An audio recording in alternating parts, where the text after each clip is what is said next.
Well, Linda, this certainly is not an issue unique to British Columbia nor to the downtown core, which is one of the most ground zero locations for people who use drugs. It's such a stressful subject matter and a divisive one at that. But I think, generally speaking, the public would agree that use of illicit drugs in public spaces, particularly those where children might be, is one that everybody kind of went, yeah, let's restrict that. The reason this became an issue is because BC began this decriminalization experiment, so the police couldn't arrest people if they were using hard drugs. And so suddenly you started to see drug use in playgrounds and public spaces. The public was frustrated, mayors were frustrated. The EB government was finally pushed into addressing it with new legislation. And then a judge with the BC Supreme Court came out and went, no, we are going to put this on pause until the end of March. It's a constitutional question.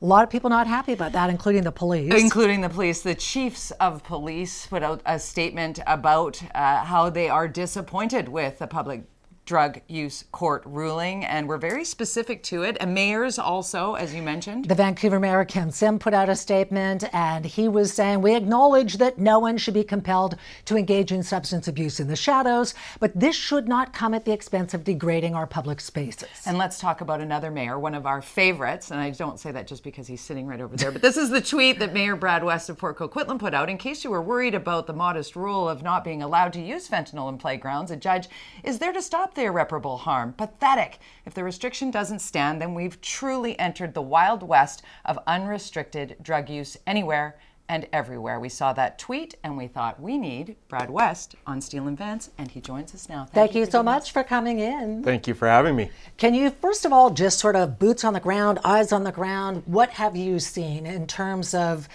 how decriminalization, the experiment, has impacted the public in Port Coquitlam?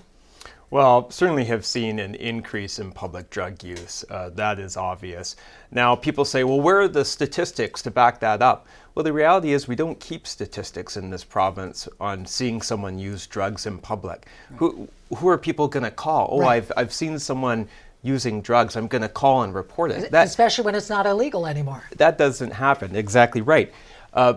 But there are some people who try and tell you, oh no, there's no evidence. Well, you can believe your eyes. Yeah. People see it.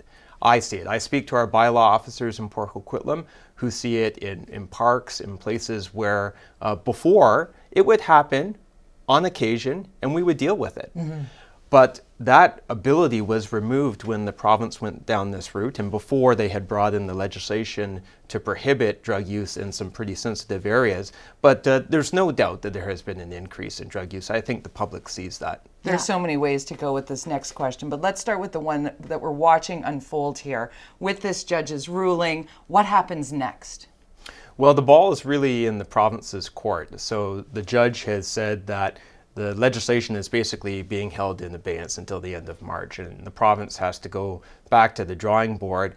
But I think there's going to be a challenge here no matter what they do, because clearly the group that challenged this to begin with is going to challenge new legislation. They don't agree with any limits being in place.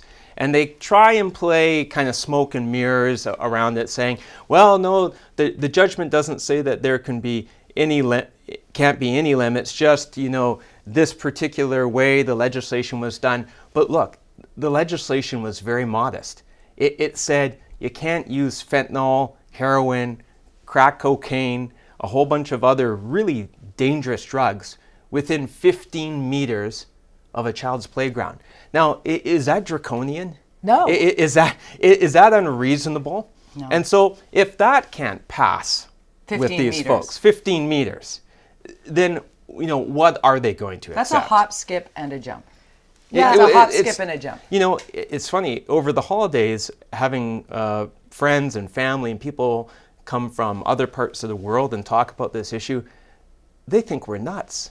They can't understand that this is a debate that we're having in our province, whether people are allowed to use fentanyl, which is a drug that is so deadly that even coming into contact with it as a child can kill that child, that somehow, it would be legal to use that in a child's playground. I mean, we have really kind of gone through the looking glass if that's where we're at. And you know, it's interesting because different political parties are weighing in. The BC Conservatives have come out with a statement essentially saying, hey, if they get elected, they would use the notwithstanding clause. I don't know, where does the EB government go with this? It sort of feels like it's boxed in now. Well, I think it really gets to having done all of this backwards. Yeah. Remember the 4 pillars? Yeah. Remember when that's what we were going to focus on? Which we never really had. Over and over and over Right? and over again to We no end. haven't had that. Yeah. We've had the 1 pillar, harm reduction. Right. What about prevention? What about treatment? What about enforcement? Those were the other 3 things. Right. And those things have not been in place, and they needed to be in place before you went this route of legalization. Because in the absence of all those other things, the situation is not getting better. No. We're at record number of deaths for people from drug Was it poisoning. 13,000 people in the last 6 years? it is- 13,000 It's like British it's a Columbia. travesty. 6 a day, I think, Yeah, it's right? tragic. Okay, so what can be done? Because you're a can-do mayor. You literally come at these things like, you know what? We're looking ahead at this and we're trying to do that. So if you had the conch, Well, in Port Coquitlam, what we did is we passed a bylaw in the absence of the Right. province's legislation, and our bylaw still stands. And our direction to our bylaw officers is that they will enforce our bylaw, which prohibits that drug use in parks and playgrounds and community rec centers. That bylaw is still on the books, and we will enforce it, no matter what happens as this provincial legislation plays out. But really, I think the bigger issue is getting back to that 4 pillars place. I've talked to parents who are desperate. And as a parent, it breaks my heart because you can hear it in their voice. They're watching their children descend, spiral Yeah. down, playing roulette with fentanyl. and they can't get in them addiction. help. Yeah, and they can't They, get help. they cannot get them help. They can't get them treatment. There's no prevention either. You know, there's no prevention. Instead, the government says, well, if you're going to do the drugs, this is how you should do them. This is Right. the safer way to. There is no safe way to do drugs. Plus, to me, it feels like we're going down a road of just expanding access. So we're going to have more safe supply. We're going to have more places to inject or smoke or however you consume. And now you can do it in a park. And then we have drug activist Dana Larson, who was being cheeky and mailed psilocybin mushrooms, which are illegal, to all the MLAs in BC, which you would think would be illegal. What did you think about that move? Well, I thought it was just the latest in a long list of obnoxious arsehole moves that he's known for.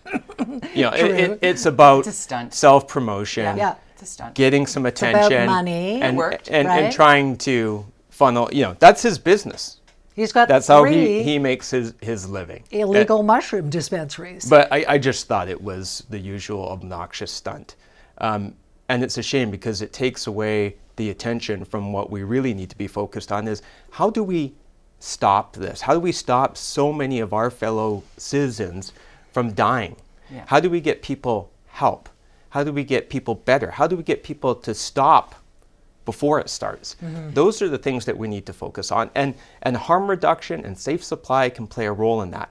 But they can't be the only thing. Right. And right now they are the only thing. And they're not working. And the answer from the activists is, oh, well, we better double down on more of it. There should be less restrictions. It should be more widely available. There should be more access to more drugs with less guardrails in place and with no restrictions on where it can be used.